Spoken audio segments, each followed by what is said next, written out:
If you'd told me that buying my dream house would turn into a full-blown neighborhood courtroom drama, I'd have laughed in your face.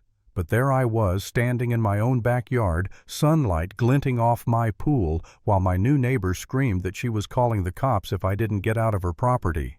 That was the day I learned some nightmares wear lipstick, carry yoga mats, and live right next door. When Jenna and I moved into that house, I thought life had finally turned a corner. We'd spent years crammed into a one-bedroom apartment, counting pennies, sacrificing weekends.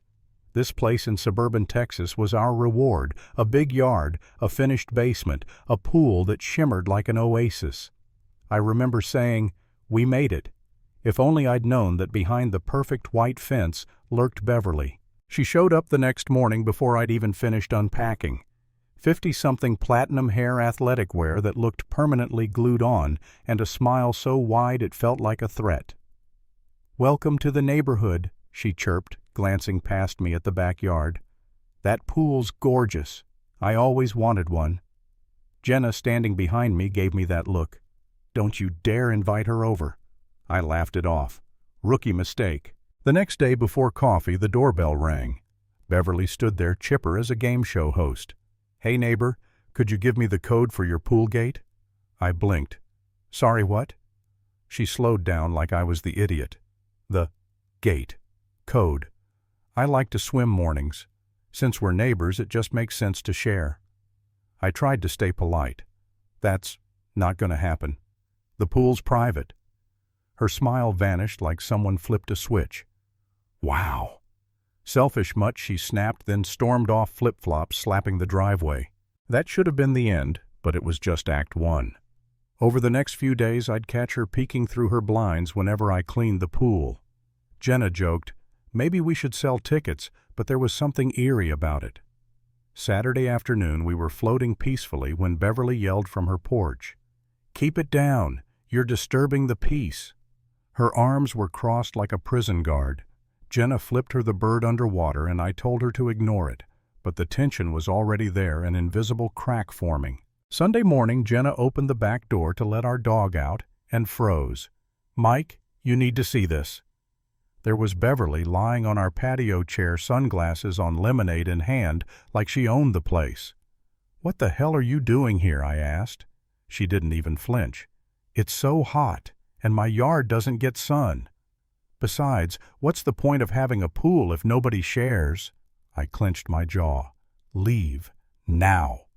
She sighed dramatically, muttered, "Whatever, Grinch," and strutted out, leaving her half-empty glass sweating on the table. That night the doorbell rang again.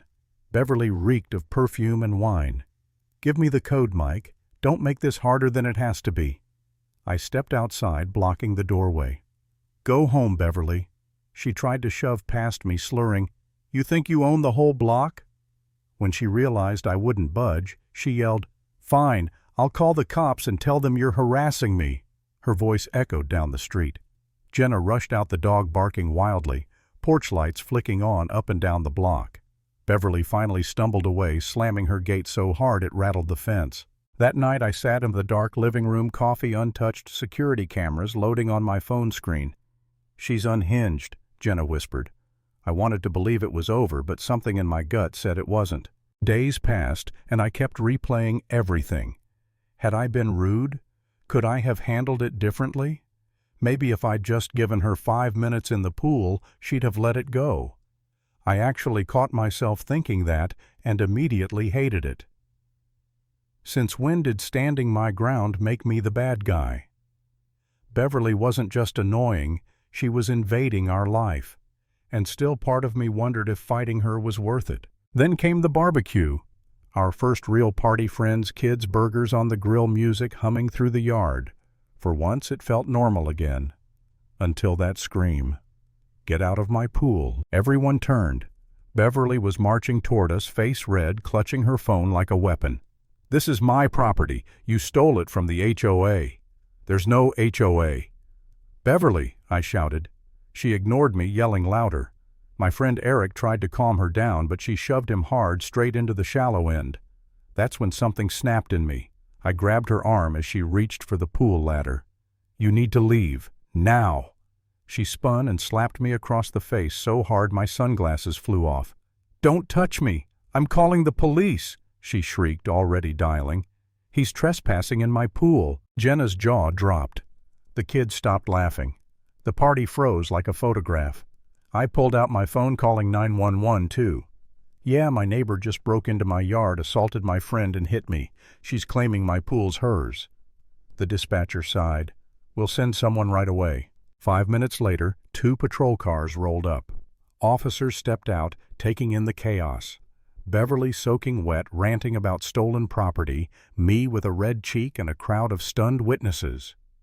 "Let's hear both sides," the younger cop said. Beverly launched into a story about how she was the acting president of the Homeowners Association and how her HOA rights guaranteed her access to the pool. The cop frowned. "Ma'am, there's no HOA registered in this neighborhood." "Yes, there is," she snapped. "I am the HOA." I couldn't help it. I laughed. A short, exhausted laugh that sounded more like disbelief than amusement. Jenna squeezed my arm, whispering, "Just let them handle it." The officer turned to me. "You have cameras?" "Yeah, front and back. You'll see everything." He nodded, walked over to check the footage and came back shaking his head. "Ma'am, you assaulted this man and entered his property without permission." Beverly's face twisted. "They're lying. Everyone's lying. This is harassment." The cop sighed, motioning to the other officer. "Ma'am, turn around." "What, you can't?" But before she could finish, they were cuffing her hands behind her back. The whole street watched in silence as she stood there, dripping mascara, running sneakers, squelching with every step. As they walked her toward the patrol car, she turned to glare at me, her voice trembling with rage. "You ruined my life." I stared back. "You did that all by yourself." When the car door shut, the sound echoed like closure. The only thing left was the soft drip of water from her shoes onto the pavement. That night, Jenna and I sat by the quiet pool. The string lights shimmered on the surface, and for the first time in weeks, I felt peace. But it was a fragile kind of peace, like glass that could shatter any second. Beverly moved out soon after leaving her house empty for months. Some nights I'd catch myself glancing at her dark windows, half expecting to see her watching back. But she was gone, and the silence she left behind was louder than her shouting ever was. Looking back, I realized something.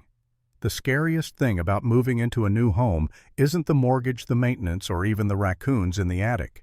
It's the neighbor who believes your happiness belongs to them.